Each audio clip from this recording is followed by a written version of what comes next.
This is the Buffett Mindset channel where we practice patience and calm wealth building daily. If you enjoy these types of videos, consider liking and subscribing. This will mean a lot to the channel. You sit by a fire, wonder how many gold mines went undiscovered because a man doubted himself halfway there. Warren Buffett would tell you that wealth doesn't begin with money or connections or luck. It begins in the stillness of a single conviction. He says, the chains of habit are too light to be felt until they are too heavy to be broken. And what he means is this: every rich man was once a poor man who changed one thought in his head and never changed it back. The mind boy that the first ranch you own, and most men let it go to weeds. They plant doubt, envy, fear, and then curse the ground for not bearing fruit. But the man who learns to tend his mind, who sows clear, determined thoughts, will reap harvests that no drought can touch. Buffett didn't come from money. He was born in Omaha, far from Wall Street, the son of a stockbroker during the Great Depression. He read business books the way preachers read scripture. As a boy, while other kids were laying ball, he was calculating compound interest in his head. He understood young that money follows thought the way rivers follow gravity.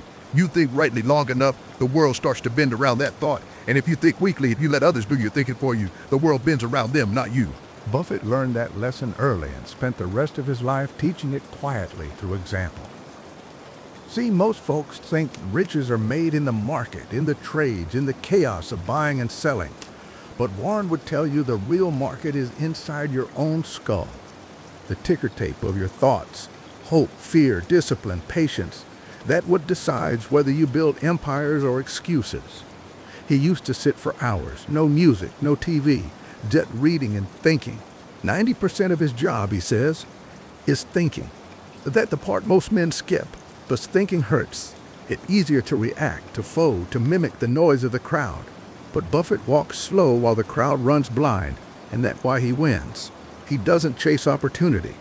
He waits until it walks right into his campfire. He once said, the stock market is designed to transfer money from the active to the patient. But listen close. He wasn't just talking about stocks. He was talking about life. The impatient lose because they never let their ideas mature. They plant a seed and dig it up 2 days later, wondering why it hasn't grown. The patient man, the man who keeps watering when nothing shows, who keeps believing when nothing moves. He's the one who wakes up one morning and finds his tree bearing fruit. Buffett life is proof that the slow fire burns the longest. While others hunted fortunes, he built his. Day after day, the same habits, the same principles, no shortcuts, no noise. He says you can't produce a baby in 1 month by getting 9 women pregnant. That's his way of reminding us that real growth, real wealth takes time. And patience is not waiting while doing nothing, it's working while trusting the process. He worked quietly, reading annual reports, studying human nature, mastering his own emotions, because he knew what most don't. The market is a mirror of the human heart. Greed, fear, pride, they rise and fall like tides. Master those in yourself and you'll master every storm outside.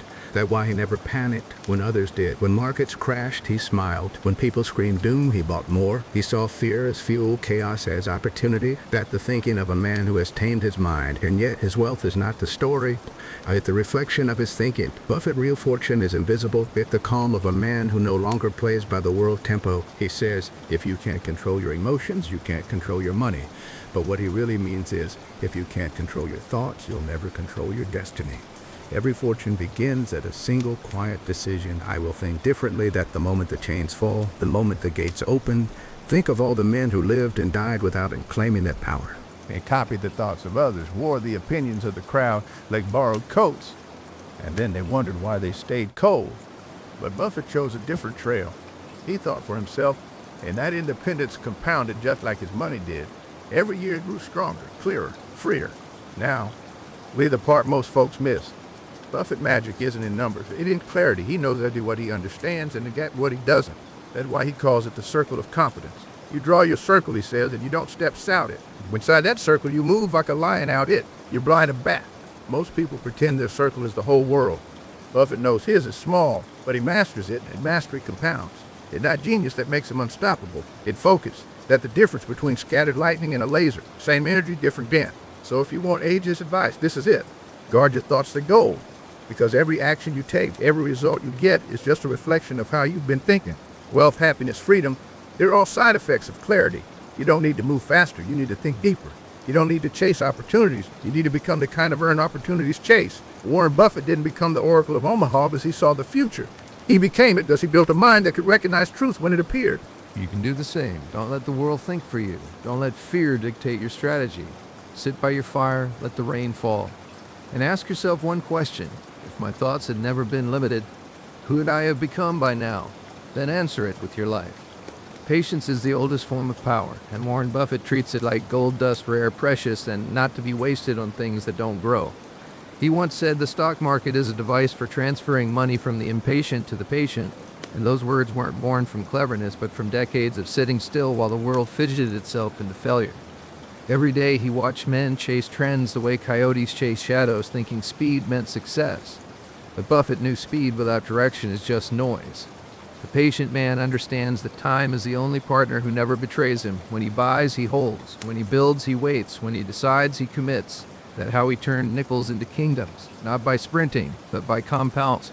You see, compound isn't just a financial principle, it's a law of existence. Whatever you do repeatedly becomes your fortune or your downfall. Buffett patience compounded into mastery the same way his habits compounded into wealth. He read every day, not because he had to, but because he knew knowledge compounds like money. Every page added another layer of wisdom, another edge over the restless crowd. Most men stop reading once they've made it, but Buffett never stopped feeding his mind. Says, the more you learn, the more you earn, and that not metaphor in Mathuranian time. Now, what makes his patience different from the passivity of the ordinary man is that his waiting is active. He doesn't wait like a man lost. He waits like a hunter who knows that ex-evat the prey will pass. He has built his principles so deeply into himself that time becomes his ally. When the world panics, his pulse doesn't change. When fortunes fall, he steps dose, because he knows that panic is just a sail sign of opportunity. That's why he became a legend. Not because he always bought the right thing, but because he was always read when the right thing came along. That patience sharpened into instinct. And that instinct wasn't born from luck or talent, it was born from living close to simplicity. Buffett has stripped his life down to the essentials, removing the clutter that confuses most men. He lives in the same modest house he bought in 1958, eats the same breakfast nearly every day, drives himself to work, and spends most of his hours reading in quiet rooms. Why? Because simplicity compounds focus, and focus compounds results. Every distraction avoided adds years to your progress. Every unnecessary luxury skipped keeps your hunger alive. He doesn't need extravagance, but clarity is his luxury. Once said, the difference between successful people and really successful people is that really successful people say no to almost everything, and that no is his shield against noise. Most people think wealth buys freedom, but Buffett knows freedom builds wealth. Freedom to think, freedom to wait, freedom to act, own when the odds are clear, and you don't need billions for that kind of freedom. You need discipline. Discipline is the bridge between thought and reality. It's the quiet engine that turns ideas into evidence. Every morning Buffett wakes early, not for show, but because discipline compounds best in silence. You won't find him chasing trends or scanning social media. He works from an old office filled with paper, not screens, because he knows technology can't think for you. Machines can calculate, but they can't compound wisdom.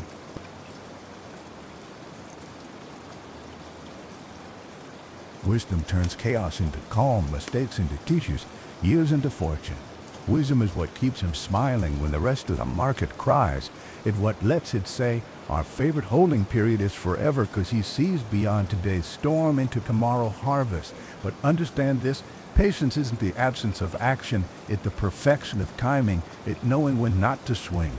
Buffett often says investing is at baseball, except you don't have to swing at every pitch. Most men swing at everything life throws at them, desperate to prove they're in the game.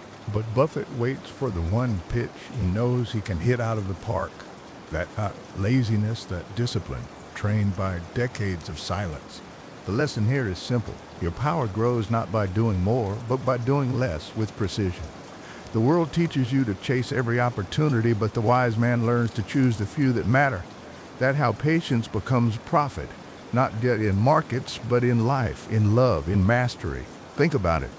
A tree doesn't rush to grow, yet it outlives the weeds. The river doesn't panic to reach the ocean, yet always arrives. Buffett embodies that rhythm, unhurried, unstoppable. He moved with the seasons of the world, trusting the law of compounding. A farmer trusts the rain. You can do the same, but first you must stop measuring success by speed. Success is not about how fast you move, but how deeply you grow. The man who grows roots, who builds foundations, who cultivates discipline, that man becomes unshakable. Buffett didn't just build wealth, he built an identity that cannot be shaken by markets, headlines, or opinion. That what you must build too, because the fortune of your future is already sprouting in your habits today. Water them with patience, feed them with simplicity, protect them with discipline. And one day, like Buffett, you'll look around and realize time has made you unstoppable. Not because you ran faster, but because you walked truck. Envy is the poison that eats slowest but kills sure. And Warren Buffett treats it like venom. In a well, one drop ruins the whole supply. He'd said many times that he can't think of a single person who's happy when they're envious, and he's right, because envy is the silent thief of contentment, the rust that eats away at gratitude. In the markets, envy is the reason men throw away fortune chasing another man win. They see a neighbor double his money and they abandon their day. They see a stranger's highlight reel and they mistake it for destiny. Buffett has watched that happen for 70 years, and he made a habit of doing the opposite. He sits quietly content with his own lane, his own speed, his own compounding. That is what separates him from the crowd. He knows that the market and life itself is not a race, it's an endurance test. The winners aren't the fastest, they're the ones who stay sane the longest. Envy clouds judgment, turns wisdom into impulse, patience into panic. But calm thinking, that the rarest currency of what Buffett once said, you don't have to be smarter than the rest, you have to be more disciplined than the rest. And that the essence of his genius, not IQ, but EQ, not brilliance, but balance. When markets crash and the world screams chaos, Buffett's heart rate barely changes. He understands that calm is not the absence of fear, the mastery of E. The mastery of E. And it's the sparking calm. But from You can't control the storm, but you can control your sails. Every man gets tested by uncertainty, by jealousy, by noise. The difference is whether you let the storm inside your head. Buffett refuses. He built his life like a fortress around rationale. Be fearful when others are greedy and greedy when others are fearful, he says. Not because it sounds poetic, but because the pure expression of contrarian calm. It's not about doing the opposite of others. It's not to be different. It's about thinking clear when others can't think it. Clarity compounds faster than talented could. A calm mind can see angles, connections, patterns invisible to the frantic. In the quiet, you hear the truth. Others drown out with noise. Buffett guards that quiet like a treasure. He doesn't fill his calendar with endless meetings or chase every shiny opportunity. He keeps his schedule empty, his days unhurried. Why? Because thinking is his edge. Most people mistake motion for progress, but Buffett knows that busyness is a form of laziness, an avoidance of deep thought. The world rewards those who act without understanding, at least for a while, but the law of compound rewards only those who understand before they act. So he spends his time reading, reflecting, and letting ideas simmer until they're read about how he can make billion-dollar decisions with a sentence, while others need months of noise. His calm is not an accident, it's crafted. It's the product of choosing simplicity over clutter, clarity over complexity. He lives by the principle that if you can't explain it simply, you don't understand it well enough. That applies to money, to life, to philosophy. The deeper your understanding, the simpler your actions. They're a kind of wisdom that only shows up when you stop rushing. Buffett calls it the power of no. Every time he says no to an unnecessary meeting, to a trendy stock, to a tempting shortcut, he strengthens his compounding.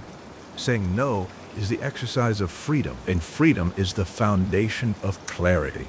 He says the difference between successful people and really successful people is that really successful people say no to almost everything. Most people say yes to everything because they're afraid to miss out. But every yes dilutes your focus. Every distraction divides your compounding. The secret to Buffett empire isn't just what he did, what he refused to do. He refused to chase. He refused to hurry. He refused to let the world pace become his. And over time, those refusals turned into results. That the paradox of calm thinking. It looks slow, but it's the fastest way there. And man, what few understand, calm doesn't mean passive. Buffett calm is alive, alert, strategic. It's the stillness of a man who knows exactly when to strike and when to stay still. He said that the key to success is having a temperament that lets you stay rational when others are losing their minds. You can't fake that, you have to build. It's a muscle forged in silence, repetition, and humility. You train it by not reacting, by pause before you speak, by thinking twice before you act. Over time, that calm becomes your advantage, because while others are burning energy on emotions, you're conserving yours for precision. Calm is power because it lets you stay aligned with reality instead of drowning in perception. Buffett lives in the real, not the speculative. He doesn't waste time wishing the world were different. He adapts to what it is and plays accordingly. The old cowboy wisdom says, when the herd panics, the dust blinds them. Buffett rides above the dust. He doesn't allow the stampede, he watches it, learns from it, and profits from it. That's why his wealth keeps growing even when the world breaks it. Not luck, it's perceptive. Percent is the offspring of patience and humility. When you know you don't have to prove anything to anyone, you stop playing games that don't matter.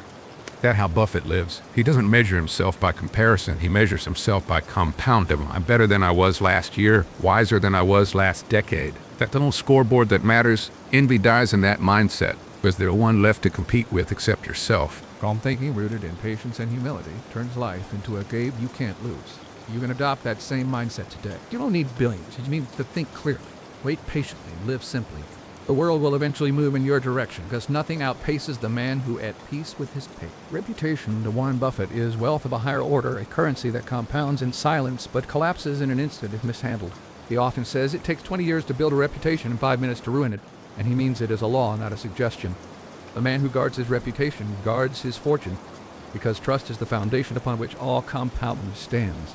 You can rebuild a house, a company, even an empire, but once trust is shattered, every door closes a little faster. Buffett treats integrity like oxygen, invisible but vital. He doesn't surround himself with the smartest people, he surrounds himself with the most trustworthy.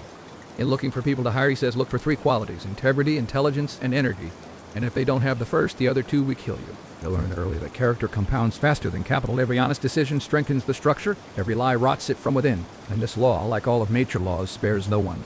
When you think about the size of Buffett empire, billions flowing through his hands, deals across industries, partnerships that span decades, you realize that trust is the invisible glue holding it together. He doesn't micromanage his managers, he gives them freedom because he trusts their character, and they trust him because he earned it through consistency.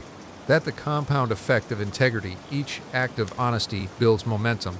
Each fair decision multiplies goodwill. Over time, that goodwill becomes a moat that no competitor can cross. While others spend fortunes on might to buy trust, Buffett earns it quietly through action. He doesn't need slogans because his name itself carries weight. People invest with him not because he promises high returns, but because they believe he'll never cheat them. That belief is his greatest asset. Money can be lost and regained. Reputation, once lost, rarely returns. But what makes Buffett integrity remarkable is that it isn't performative. It doesn't act honest for approval. He acts honest because simpler. Truth is efficient. Lies require maintenance, and maintenance kills compound. Buffett lives by clarity. As clarity compounds, it doesn't play games with numbers, doesn't hide losses, doesn't rest weakness strength. It's that transparency invites trust, and trust attracts opportunities. People who might never do business with anyone else will do business with Buffett. That's the invisible reward of integrity. Doors open before you knock. Once you understand that, you read that honesty isn't just moral, it's practical. It's the ultimate life hack. Every shortcut built on deceit collapses eventually. Every foundation built on truth lasts generations. Buffett knows that, and he bets his fortune on it daily. The irony of this world is that many chase wealth at the expense of character, never realizing that character is the source of wealth. They trade long-term reputation for short-term gain, and then wonder why their fortunes vanish at smoke. Buffett does the opposite. He sacrifices small wins to protect the bigger. He walks away from deals that don't smell right, no matter how profitable they look. He'd rather miss an opportunity that stain his name. That restraint, that moral patience, compounds the same way his investments do. Every time he chooses ethics over expedience, he adds invisible interest to his legacy. Over 70 years, that moral compound has turned him from a rich man into a timeless example. That what the impatient never see while they scramble for immediate profit. The man of integrity builds further profit. He doesn't lecture others about ethics, he demonstrates them. He lives modestly, speaks plainly, keeps promises. When mistakes happen, he admits them. If you lose money for the firm, I'll be understanding, he told his partners once. If you lose reputation, I'll be ruthless. That line isn't your policy or philosophy. He knows that protecting reputation protects trust, and trust protects everything else. It's the same in your life. Your word is your currency. Your consistency is your credit. Every promise you keep earns you interest in the minds of others. Every broken word drains your account. It doesn't matter how clever or capable you are.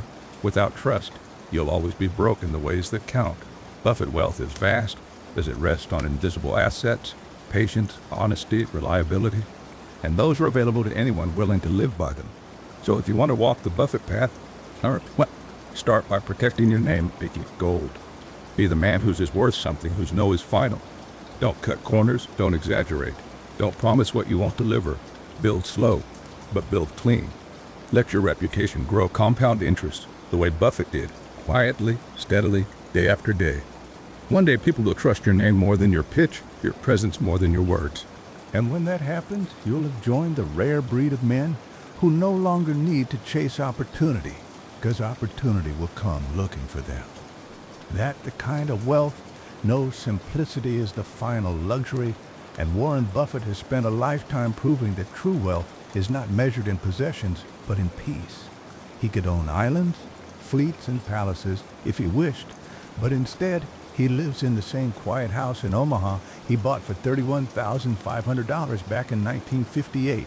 No golden gates, no marble halls, just a man, his mind, and his routine.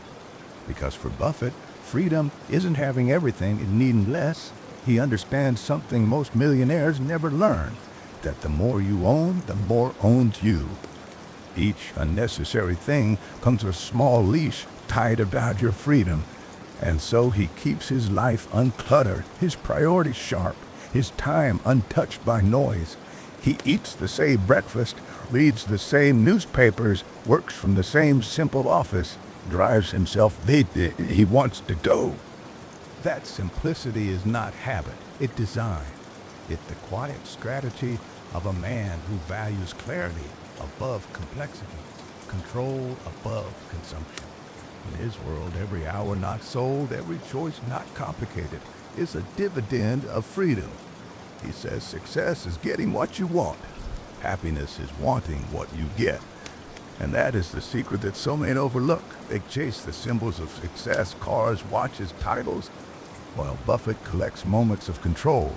Measures wealth in hours owned and not dollars earned. His richest asset isn't Berkshire Hathaway, it's his calendar. I can buy anything I want, he says, but I can't buy time.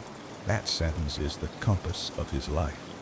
Time is the one non-renewable resource, and he treats it with the reverence of gold. That's why he refuses to fill his schedule with meetings or distractions.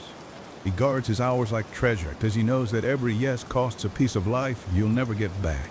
That's why he says no so often, not out of arrogance, but awareness. The man who says yes to everything becomes a servant of everyone. The man who learns to say no becomes the master of himself. Buffett's simplicity isn't minimalism for aesthetics. It's focus for freedom. Every reduction increases his precision. Every layer removes sharp part of his purpose. That's how he managed to stay calm in a world addicted to chaos and need. The paradox. The more he simplifies, the more he multiplies. Complexity might impress, but simplicity compounds. Buffett doesn't need 50 strategies, just one good one followed consistently. He doesn't need dozens of investments, just a few great ones held forever. He doesn't need to reinvent himself every decade, because truth doesn't expire. His simplicity gives him leverage. While others waste energy switching lanes, he compounds by staying steady in one. The principle applies beyond money. Focus is freedom. When you stop scattering your attention, your results start to convert. That's why Buffett rarely diversifies too widely. He calls diversification protection against ignorance. In other words, it's what people do when they don't know what they're doing. He prefers concentration on ideas, on people, on principles that stand the test of time. That concentration gives him peace. He doesn't chase 1,000 things, he perfects a few. There will old truth buried in his habit simplicity. It's not about poverty, it's about clarity. It's seeing that every extra thing costs more than money, it costs mental space. Buffett's mind runs clean as his life runs lights. He doesn't need exotic tools to think, just quiet. He doesn't need fancy technology, just truth. He doesn't need endless travel, just a steady chair and a good book. It's rich. But he knows what enough looks like. If you don't find happiness in the small things, he warns you won't find it in the big ones either. And that's why his laughter still sounds like a man unburdened. Sees the world chase more and end up with less. He watched men burn their health to earn money, then spend that money trying to buy their health back. He's seen fortunes crumble under the weight of greed, marriages rot under ambition, and empires fall under ego. And through it, he sat steady, sipping a Coke, smiling at the absurdity of it. The truth is, Buffett has already won the only game worth playing, ownership of his own time. Works because he loves it, not because he must. That the highest form of wealth to be able to wake up and decide what to do with your hours. No master above, no schedule below. He says doing what you love is the ultimate luxury. And he's right. Because time spent willingly is wealth expressed spiritually. If you have to force yourself through your days, no paycheck can save you. Buffett built his life backward. He designed for joy first, money second. He chose work that fascinated him, people who inspired him, habits that grounded him. That alignment is why his compound never ran out of fuel. He wasn't sprinting toward retirement. He was building a life he didn't need to escape from. And what makes that wisdom eternal, simplicity, is scalable. Anyone can live it. You don't need billions to think Keith. You don't need fame to value peace. You don't need a corporation to practice discipline. All you need is to decide what truly matters and subtract everything that doesn't. The fewer moving birds, the fewer things that can rake. Buffett built his empire on that truth. You can build your peace on it too. Every unnecessary thing you let go of, every distraction you refuse, every temptation you outweigh adds compound interest to your freedom. Because simplicity doesn't limit you, it liberates you. It gives you back what the world is constantly stealing: time, attention, clarity, peace. That the wealth that doesn't show on bank statements but radiates in the way you walk, the way you breathe, the way you live. That the wealth Warren Buffett understood long before the world did. And that the wealth you can begin to compound right now, no permission needed, no capital required. Just courage to live simpler in a world that worships complexity. Legacy to Warren Buffett isn't measured in monuments or memorials. It's written in lines and lives quietly changed by example. He never wanted to be remembered as a man who made billions, but as one who used billions wisely. To him, wealth without purpose is weight. It slows a man down, blinds him to what truly matters. He once said, "Someone is sitting in the shade today, but someone planted a tree a long time ago." That sentence is the soul of his philosophy. He believes the greatest fortune you can build is not what you keep, but what you leave growing behind you. Every dollar, every idea, every lesson compounds when it outlives you. He pledged to give away more than 99% of his wealth, not out of guilt, but gratitude. He knows that he was lucky to be born in a time and place where his gifts have bloomed. And so he treats giving not a charity, but a stewardship, returning part of the harvest to the soil that raised it. That's what separates a rich man from a great man. A rich man collects, a great man contributes. He doesn't build empires of marble or towers with his name etched in gold. His monuments are scholarships, hospitals, and foundations that will outlive his flesh. He once joked that he wanted his tombstone to read, "Here lies a man who was very good at allocating capital." Behind the humor hides a deeper truth. Allocation is not just about money, it's about meaning. Every man allocates his life into something, and invest in possessions, add in power, add in people. Buffett chose to invest in humanity itself. He knows that every act of generosity compounds beyond sight, that the ripple of one decision can hit through generations. He could have hoarded his billions, built castles, bought influence, but he'd rather build shade for people he'll never meet. Because legacy in his eyes is not the L of your name, it's the continuation of your principles. And his greatest legacy is not the dollars, but the discipline. He's shown the world that you don't have to inherit wealth to build it, that integrity still outperforms greed, that patience still beats brilliance, that simplicity still surpasses spectacle. He became the mentor of millions who never shake his hand. His annual letters to shareholders are studied at Scripture. As they teach more than investing, they teach thinking. They remind people that success is built from inner order, not outer noise. He doesn't hide behind complexity. He uses plain words. This truth doesn't need polish. And through that simplicity, he has passed on a worldview, one where logic is sacred, honesty is power, and long-term thinking is the greatest rebellion in a short-term world. That the real inheritance he leaves behind. When he talks about giving, he doesn't speak like a saint. It admits the paradox: money can do immense good, but it can also destroy if given foolishly. That's why he believes in giving responsibility along with resources. He entrusts his fortune to those who know how to think, how to act with purpose, how to build without vanity. He doesn't believe in dynasties. I want to give my kids enough so that they can do anything, but not so much that they can do nothing. That line sums up his view of generational wealth. He knows that unearned abundance breeds apathy, that the real inheritance worth passing down is mindset, not money. You can see it in his friendship with Bill Gates and his creation of the Giving Pledge, and the way he still lives like a teacher more than a tycoon. His generosity is structured, thoughtful, compound, just like his investments. Buffett's approach to legacy teaches a deeper lesson. The goal of wealth is not accumulation, but amplification. You take what you've built and use it to build others. That's how the world moves forward. Each man who compounds his character compounds the civilization around him. Buffett often says that the luckiest people are those who find work that overlaps their passion. His passion became his service. He serves not by preaching, but by proving through example that ethical capitalism is still possible, that success and goodness can coexist. He walks proof that you can win without cruelty, lead without arrogance, and give without asking for applause. But perhaps the most profound part of Buffett's legacy is his humility before time. He knows that even his fortune will fade, that the names of the rich are forgotten faster than the names of poets. That's why he aims to build things that matter more than memory. He invests in education because ideas outlive monuments. He funds health initiatives because life itself is the highest dividend. He believes the only kind of immortality worth chasing is impact. When asked once how he wanted to be remembered, he said, as a teacher, as someone who helped others think better, like the quiet confession of a man who understands compound in its truest form, the compound of wisdom through human lives. So when you think of legacy, don't think of fame or plaque or praise. Think of the ripple that begins in your own choices. Every honest action you take plants a seed. Every moment you spend teaching, helping, creating, adds invisible interest to the future. Legacy isn't something you leave when you die. It's something you build while you live. It's how you treat people when no one is watching. It's how you spend your time when no one demands it. You shape a life so disciplined, so steady, so useful, that the world quietly shifts because you existed. Buffett, fortune will one day belong to the world, but his wisdom already does.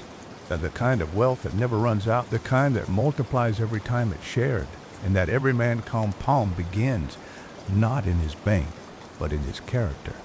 Mortality to Warren Buffett isn't something to fear. It's the final balance sheet that every man must one day audit. He talks about it without gloom, without superstition, with the same clear-eyed, practical howl he brings to business. You all get one mind and one body in this world, he says. You might well make the most of both. To him, death is not a deadline but a reminder. Every day is a diminishing asset, and the wise investor spends it deliberately. He sees time like he sees money, something that compounds or decays depending on where you place it. Most people live like they have unlimited capital, burning hours on things that bring no return. But Buffett knows that the real wealth of life is time well used, love well given, and wisdom well applied. That's why he never let fear of death make him hoard life. He's not racing to outlive his years, he's determined to fill them. When asked what success meant to him, he said, "When you get to my age, you'll measure your success by how many people love you." That a man who already won his final game, not by numbers, but by relationships. For Buffett, gratitude is the quiet dividend of mortality.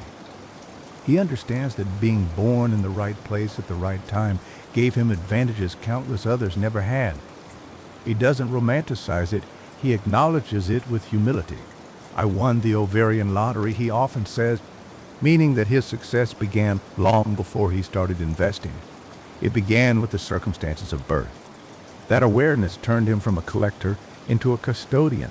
He carries his fortune like a responsibility, not a trophy. Gratitude has kept his ego small and his vision large.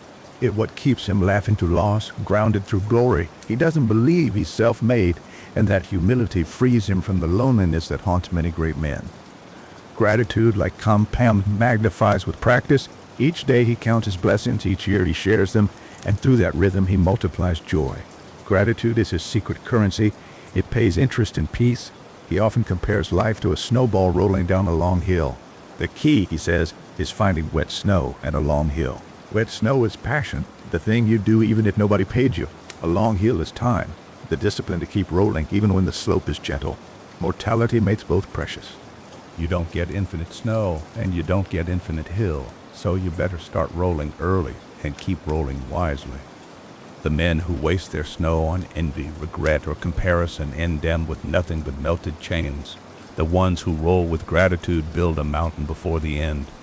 Buffett life is that mountain, not built from speed, but from steady accumulation of right choices. Each year his wisdom grew thicker, his patience wider, his peace heavier. That the true power of compound, not just money multiplying, but meaning deepening. As he aged, Buffett has spoken more about peace than profit. He doesn't talk like a man clinging to relevance. He talks like someone who made peace with impermanence. He still reads, still works, still jokes about hamburgers and Coca-Cola, but there's a serenity in his words now, a softness earned through decades of perspective. He says, you can't buy happiness, but you can buy freedom, and freedom might lead you to happiness. He's not talking about yachts or vacations. He's talking about the freedom to live aligned with your values. Freedom to choose your company, your work, your thoughts. Freedom to wake up and say, this is exactly how I want to spend today. When you reach that point, he believes, you've already beaten mortality, because though the body ages, a free spirit doesn't. It lives on in the things it built, the lives it touched, the ideas it inspired. That immortality of the truth kind, the kind that leaves echoes instead of statues. He often tells young people not to chase fame or status, but reputation and peace. If you're in the luckiest 1% of humanity, he says, you owe it to the rest of humanity to think about the other 99%. That line sums up a lifetime of reflection. Gratitude transformed into duty, wealth turned into wisdom. He's seen too many men die rich and bitter because they mistook net worth for self-worth. Buffett different. He built his wealth to free his time, then used that time to make the world better. That's why even in the years take their toll, his name still carries a lightness. Because he never built his empire on fear, he built it on understanding, and understand as the one possession death can't confiscate. There's a quiet moment that defines his entire philosophy. When he was asked what advice he'd give to his younger self, he smiled and said, the big end is to be the kind of person you want to spend your life with. That's not a line from a businessman. That's a confession of a philosopher who learned that the hardest person to please is the one in the mirror.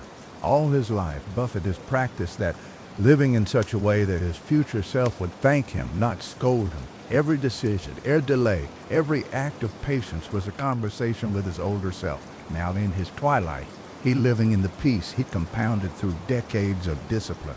So when his time comes, he won't leave it a man who conquered the market, but the one who mastered himself. His story will remain a testament that wealth is just the end of thought, and peace the final dividend of a life well invested. You can follow that same trail. Start with gratitude. It will quiet your fear. Add patience. It will lengthen your hill. Live simply. It will lighten your load. Act with integrity. It will protect your name. And when the sun sets on your old hill, you'll find that compound did more than make you rich. It made you timeless. Because the true form of wealth is this, to reach your final day, not owing the world anything but gratitude, not regretting the time you spent, and not fearing what comes next. That's the kind of return no market can match. And that's the kind of peace Warren Buffett spent his whole life earning. Every generation borrows its wisdom from the ones that came before, but only a few men manage to leave behind something so timeless that it becomes part of the world moral fabric. Warren Buffett is one of those men. His lessons aren't locked in vaults or hidden in spreadsheets. They're etched into the rhythm of human progress. He believes wisdom is a form of capital too, one that multiplies, not when it's hoarded, but when it's shared. The more you give it away, the more you get, he once said about knowledge, and he lived by that rule.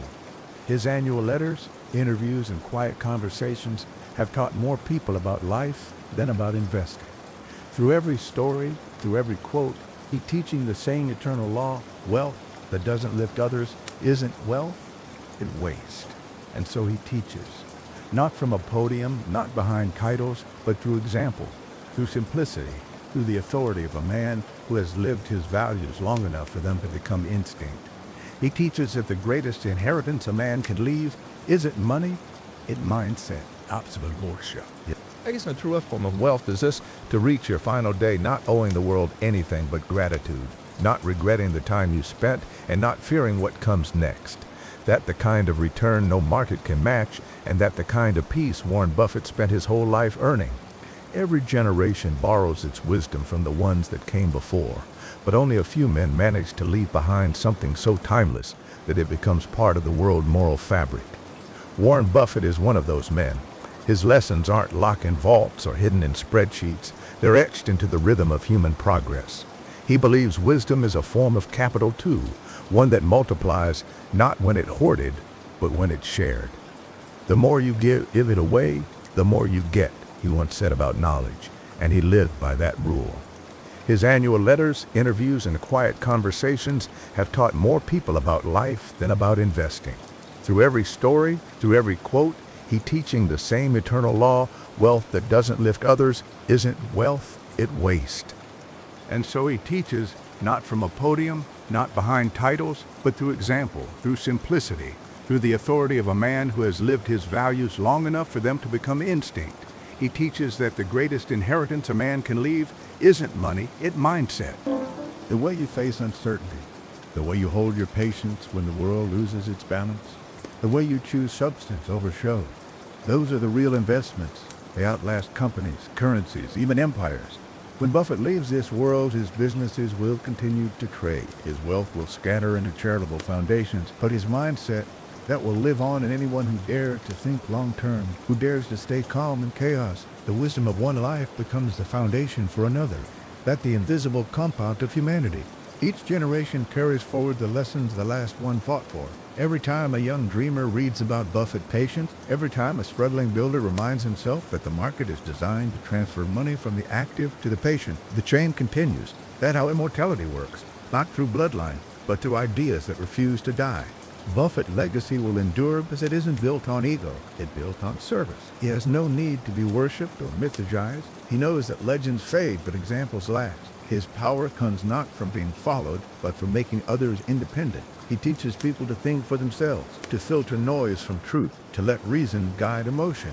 That's why his wisdom cuts deeper than financial advice. In a manual for living, it teaches you how to handle fear, how to respect time, how to align your decisions with your principles. Doesn't tell you to be him. He shows you to be yourself more intelligently. And in a world obsessed with imitation, that might be his most radical teaching. He often reminds young people that they are compounded more than money. They compound character. Every small act of discipline, their honest choice, every calm decision builds interest in the account of who they're becoming.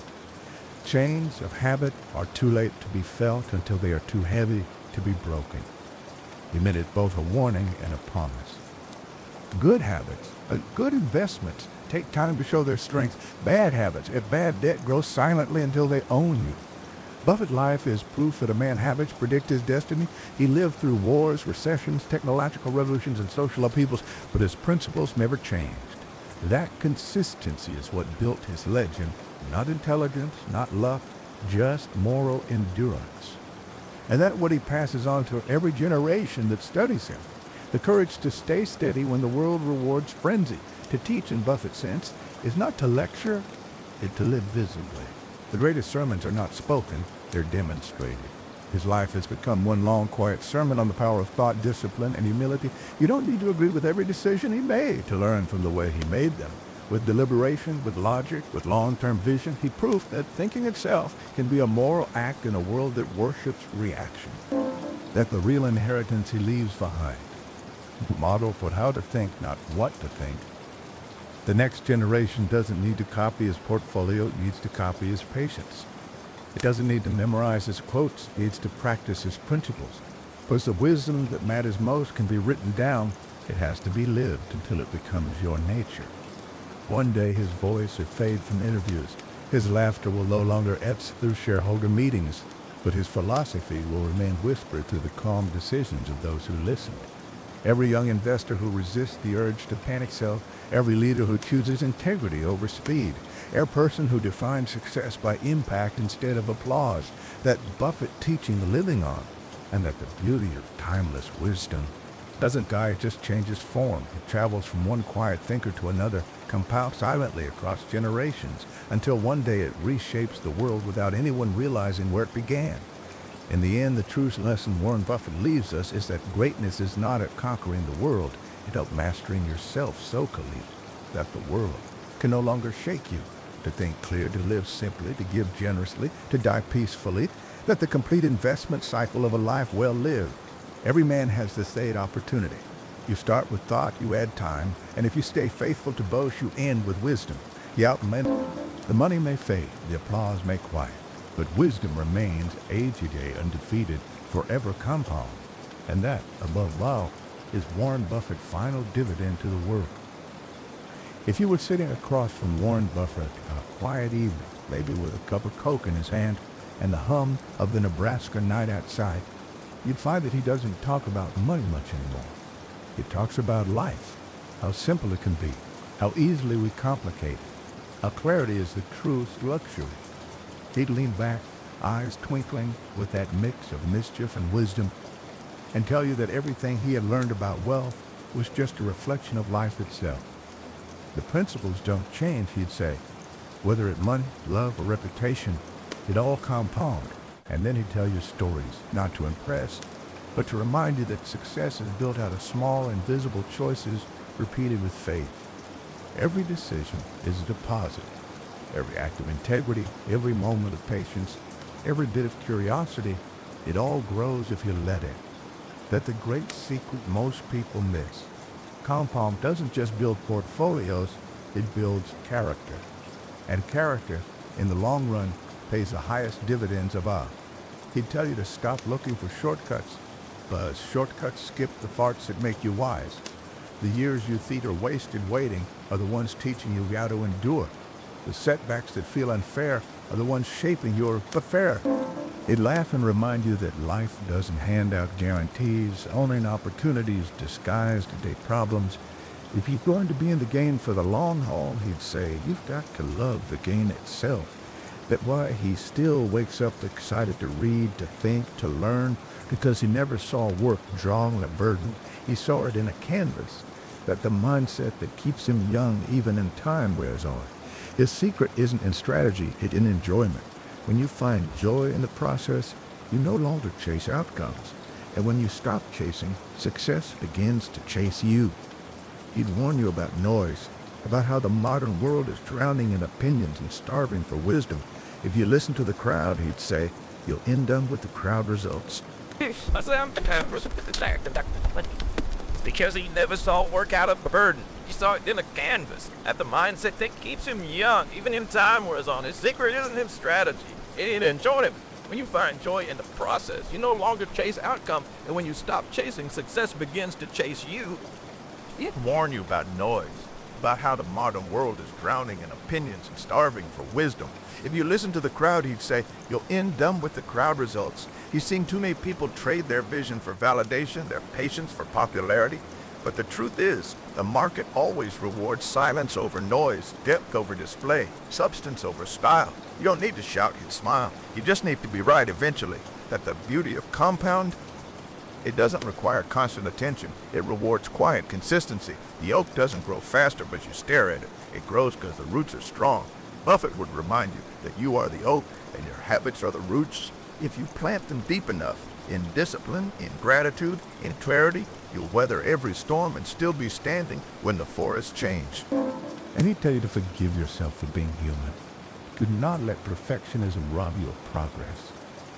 He made mistakes, hundreds by his own admission, but he never let them define him. He saw every broad decision is tuition paid to the school of experience. It's okay to learn slowly, he'd say. Just don't stop learning. The market of life doesn't punish imperfection. It punishes arrogance. The humble always recover. The stubborn always rake. That's why Buffett wealth is built on certainty. It's built on curiosity. It stayed a student for 9 decades because he knows the moment you think you know it else, the world changes and leaves you behind. That the final irony of wisdom belongs to those who never stop admitting how much they don't know. Then the fire would die down and he'd talk softer. At the end of it, he'd say, You won't remember the numbers. You'll remember the people. You'll remember who you became. That's the part money can't buy. You can buy comfort, but not meaning. You can buy time, but not more years. You can buy applause, but not love. Buffett knows that, and that's why he never traded simplicity for luxury. His life is proof that abundance without peace is poverty in disguise. The richest man is the one who could go to bed with a quiet mind. That the ultimate compound peace built from principle. Every honest word, every patient choice, every grateful thought, all of it collecting interest in the vault of your soul until, one day, it pays out in serenity. So if you feel lost, if you wonder whether your quiet efforts matter, remember his lesson: compound doesn't shout, it whispers. The seeds you plant in discipline, in kindness, in consistency, they're growing, even when you can't see them. The world may not clap for your patience today, but one day it stand in the shade of the trees you planted in silence.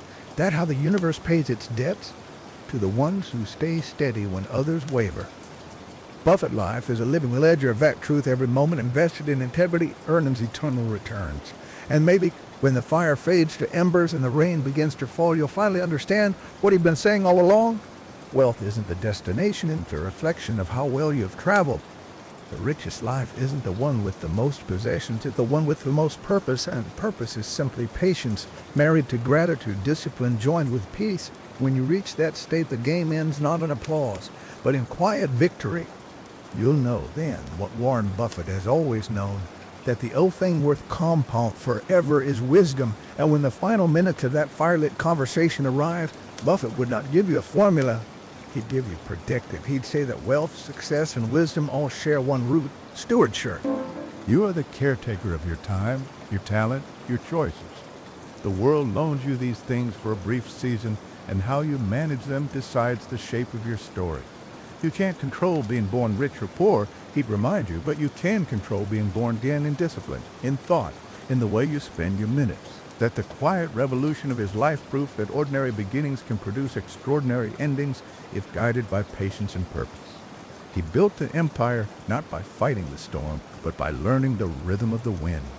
That the kind of mastery you can't fake, it comes from surrender, not struggle. You surrender your impulses, your vanity, your need to look successful, and instead you build slowly. You live beneath your means so your spirit can live beyond them. You walk away from the noise of the world and toward the whisper of your conscience. That the Buffett found peace in a century of chaos. That how any man can. He'd tell you that every day is investment decision. You can spend your energy on worry or invest it in gratitude. You can waste your hours chasing applause or plant them in service. Each moment compounds. Most people think compound is math, but it really morality. What you repeat becomes your reality. If you repeat distraction, your life becomes a blur. If you repeat calm thinking, your life becomes clear. Buffett discipline wasn't built in boardrooms. It was built in quiet mornings spent thinking when no one was watching. Just come a lightning like rhythm skate. These are a rest skill in the modern world, and that wisdom is simply the habit of returning to stillness. That's why he values solitude the way others value gold. In silence, he hears the truth loudest. In routine, he finds freedom. That the paradox of greatness is never loud, never hurried, never frantic. It's consistent. The world will always try to convince you that success must look dramatic, that speed equals progress, that noise equals importance. But Buffett life says otherwise. Real power moves slow, real wisdom whispers, and real success is invisible until it's undeniable. He'd smile and tell you that the trick is to build a life that compounds even after you're gone. Leave behind systems of goodness, patterns of honesty, examples of peace. He calls it the ripple effect of virtue. Every choice you make ripples outward through your family, your friends, your community. Each ripple touches another and creates momentum far beyond what you can see. That's what he means when he says someone sits in the shade today because someone planted a tree long ago. The world you live in is the sum of the trees planted by those who came before you. The world your children will inherit depends on what you plant now. And trees don't grow overnight. They grow through storms, through seasons, through patience. Buffett has lived long enough to watch the trees he planted decades age bear fruit for millions. That the miracle of time well used, that the reward of staying steady while others fell away.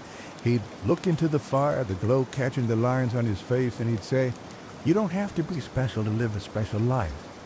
You have to think clear, act slowly, and care deeply." He'd tell you to start with what you have and build habits that your future self will thank you for. Save more than you spend, listen more than you speak, learn more than you judge. Don't worry about catching up. Worry about staying consistent. The universe always pays back persistence with interest. He'd remind you that it's never too late to start compound something good. Maybe you're 20 and impatient.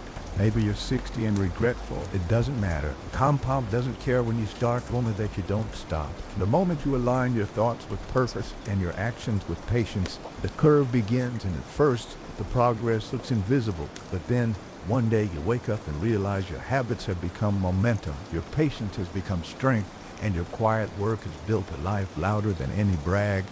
Buffett's entire life is a sermon in stillness, a man who spent nearly a century proving that decency, discipline, and simplicity still win in the long run. That you don't have to exploit to excel, don't have to shout to be heard, don't have to rush to arrive. All you have to do is keep showing up, day after day, doing the right thing, until compound makes it obvious why you never quit. He's the rare kind of teacher who doesn't need to change his message, as time keeps proving it right. And when he's gone, his words will remain like the glow of embers, soft, steady, illuminating those who sit after him. Because the truth he lived by isn't bound to markets or eras, it's eternal. You can apply it to money, to relationships, to purpose, to peace. Think long term. Protect your integrity. Live simply. Give freely. Let patience do what panic never could when the last spark fades and the night grows quiet. You'll realize that this whole conversation, this whole philosophy, is just really about Buffett at that. It's about you. It's about the small compound power hidden inside every human being. The ability to change one thought, one habit, one day at a time, until the invisible becomes inevitable. That the ageless advice, that the inheritance of every generation that chooses wisdom over noise. And as you stand to leave, maybe the rain still falling soft against the earth, you'll carry the L of his final lesson in your heart. The chains of habit can imprison you, or they can set you free. Choose carefully which ones you forge. Then the fire dies, the night settles, and you understand, perhaps for the first time, that wealth was never the goal. It was always the reflection of how well a man learned to live. There's a quiet truth that settles over you once the fire fades and the words stop echoing. An understanding that everything Buffett never taught was never really about money, but about mastery. Mastery of the mind, of time, of self.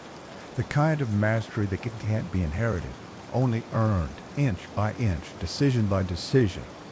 He often taught the Oracle of Omaha. But oracles don't predict, they perceive. They see clear what others overlook. Buffett's vision was never mystical. It was practical clarity sharpened by discipline. He didn't see the future. He saw the present without distortion. That's what long-term thinking really is. Not gazing into tomorrow, but understanding so well that tomorrow becomes obvious.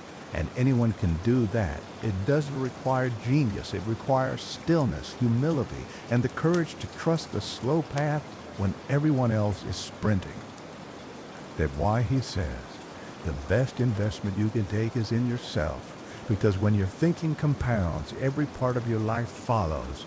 The mind is the first asset and the last liability. Guard it, feed it, and direct it toward what endures. Everything else is noise. Buffett's store is a mirror for every man who doubts whether patience still works in a world obsessed with speed. You prove that slowness isn't weakness, it's strategy. That consistency isn't boring, it's unstoppable. He spent decades building a reputation that no market crash could erase, because he built it from principles, not performance. And that the lesson buried in his fortune, wealth is not measured by how much you have, but by how little can shake you. When the storms came, and they always did, he didn't panic, he prepared. While others traded peace for profit, he traded time for wisdom. His patience was his fortress. It is a fortress you can build too. Every time you choose reflection over reaction, every time you wait instead of rush, every time you roll reason instead of emotion, you're laying another brick. One day, that fortress will protect you from the chaos that consumes everyone else. That's what Buffett means when he talks about compounded. It's not just financial, it's spiritual. The more you practice discipline, the more discipline you have. The more you practice calm, the calmer you become. Eventually, your very nature compounds into peace. He'd remind you that most men waste their power not because they lack intelligence, but because they lack intention. They drift, they react, they let the world pull their strings. But Buffett is intentional about everything. He doesn't read randomly. He reads with purpose.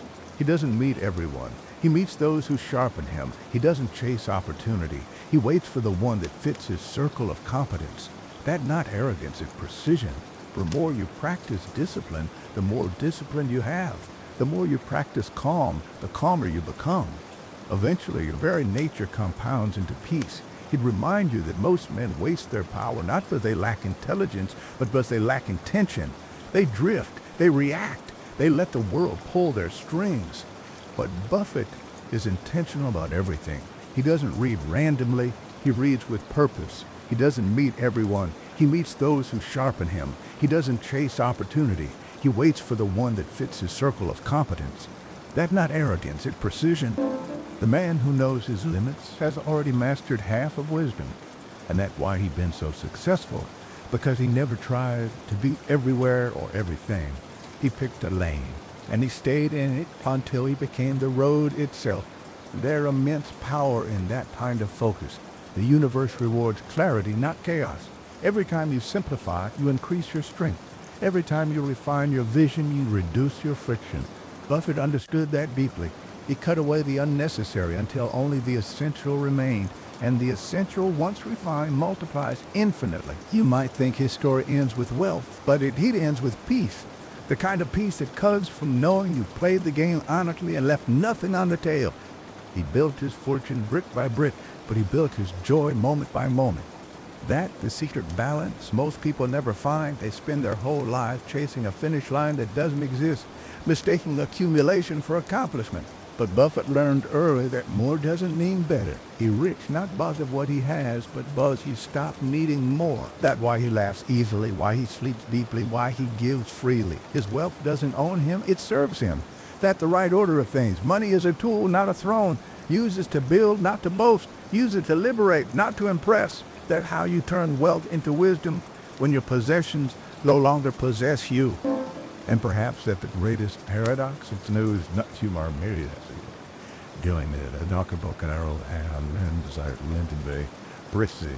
His life is a map for those who've forgotten that happiness isn't waiting at the end of ambition. It a hyper in the discipline of today. You can live by Buffett without his billions if you live by his principles: patience, integrity, simplicity, gratitude. Those four are the cornerstones of an unshaken life. Together, they create a kind of wealth that outlasts empires, outshines fame, and outlives flesh. When you possess them, you stop chasing approval as peace itself becomes your profit. And when that happens, you'll find yourself sitting one night, maybe by a fire like this one, realizing that your life has compounded in silence and that you've become what Buffett spent his whole life trying to teach. Not a billionaire of money, but a billionaire of meaning. So let this be your inheritance, the unspoken message beneath all of his words. You don't need more time, you need more intention.